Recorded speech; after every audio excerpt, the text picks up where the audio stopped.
Let's start. Ladies and gentlemen, welcome to Oslo and to the Norwegian Environmental Agency. My name is Audun Rosland. I'm the director of the climate department in our agency. So it's an honor for me to host this very first expert meeting of IPCC since the election of the new bureau last year, actually. Seen from our side, IPCC plays an important role as a trusted source of climate science.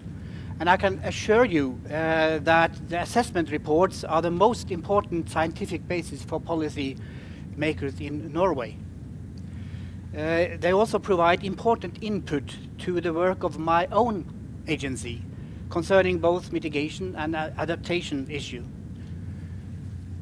But of course, Paris Agreement was historical and set a new benchmark in our efforts to halt climate change.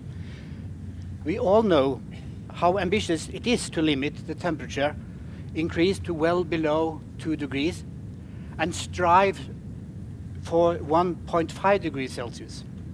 Not to forget how important just these ambitions was to secure an agreement in Paris. It is for me with certain level of confidence to say that the fifth assessment report provided the decisive scientific foundation of the Paris Agreement. And it is impossible to imagine the agreement without the work of IPCC. But the focus on this meeting is how we can improve the external communication efforts of the IPCC. How can the panel successfully explain their findings to policymakers and other stakeholders so that they are properly understood and implemented? We will share our experiences of how the agency communicated the results of the fifth assessment report to the public, and the process that was a process that inspired us to propose an IPCC meeting on communication at the Nairobi plenary last year. We hope that our shared experiences will improve the IPCC communication efforts for the new assessment cycle. But before I finish, I would like to apologize for the weather outside. It's unusually warm for February in Norway, cause a little bit of identity crisis for any Norwegians, like myself, who loves to ski. This evening we will visit Holmenkollen Ski Museum, where you will get an insight into the relationship between the seasons and our national identity. Let's hope that what you see outside today is not the new normal. But lastly, I would like to introduce Dr. Ho-Sung Lee, the chairman of IPCC. You have already seen him on the screen. And unfortunately, Dr. Lee could not join us here in Oslo today, but he has kindly joined us on Skype, and we will very soon see him from South Korea. So thank you again, and good luck with the expert meeting. Please, Dr. Ho-Sung Lee. Thank you, Audun Rosland, the Director of the Climate Department of the Norwegian Environment Agency, members of the IPCC Bureau, both present and past, experts and friends. Welcome to this IPCC expert meeting on communication. Firstly, let me thank Norway for proposing this highly topical meeting, and the Norwegian Environment Agency in particular hosting this so generously. We hear that IPCC reports are the gold standard of climate science. Our reports are regularly cited in the scientific literature and discussed in conferences and seminars. But let me pose a fundamental question.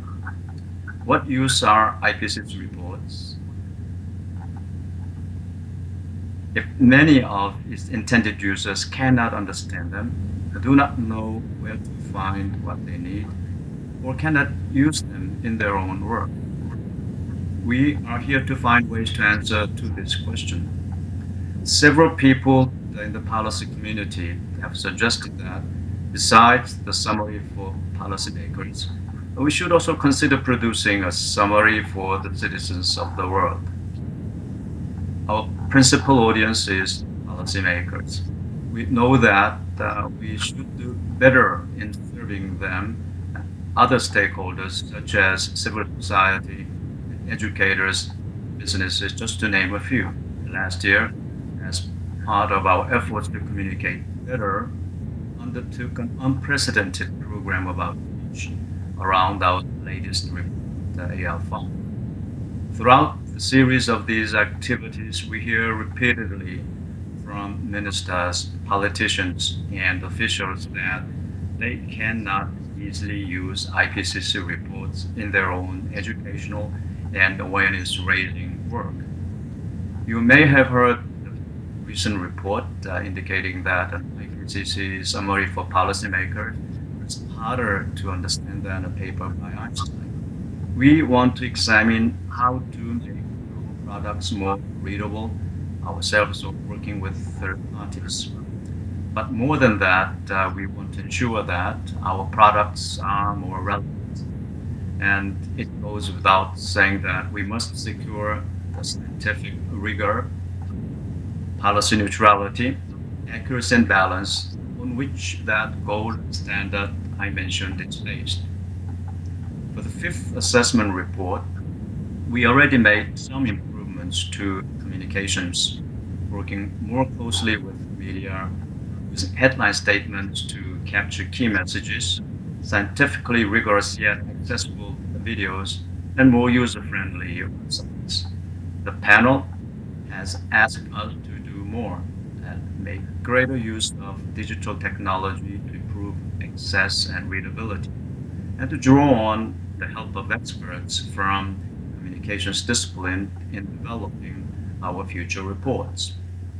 We will deliver what the panel has asked us to do, and we will do more with greater effectiveness, participation, and efficiency. We need to make the IPCC a more inclusive organization.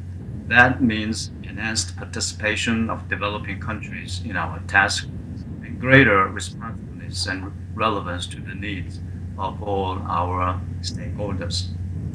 I also expect the IPCC should put a greater emphasis on solutions to the problems of the changing climate. All this involves communication, as you well know very. And if we are to enhance the role of scientists from developing countries in our work, we need to understand and speak to those countries' research priorities and concerns. When we look at solutions, we must understand the drivers, whether it is a city's adaptation strategy or the challenges for the businesses that will help deliver those solutions for adaptation and mitigation. The success of our effort will depend upon how we will advance on our performance at two fronts: accessibility and editability. Accessibility is, of course, about presentation, how you set out a report in print or digitally so that users can find the material that is relevant to their needs. But it should be complemented by actionability. We must consider how we interact with our users after publication through more sophisticated outreach. For us to communicate well with our users, we must understand and be prepared to speak to their needs. That is why we are holding this expert meeting to discuss these points and other lessons learned from communicating the last reports as we prepare to start the sixth assessment. I hope over the next 2 days we will develop practical recommendations for the panel that will help us make IPCC products more readable, more accessible, more relevant for their users. Thank you for your participation. and wish you very productive sessions.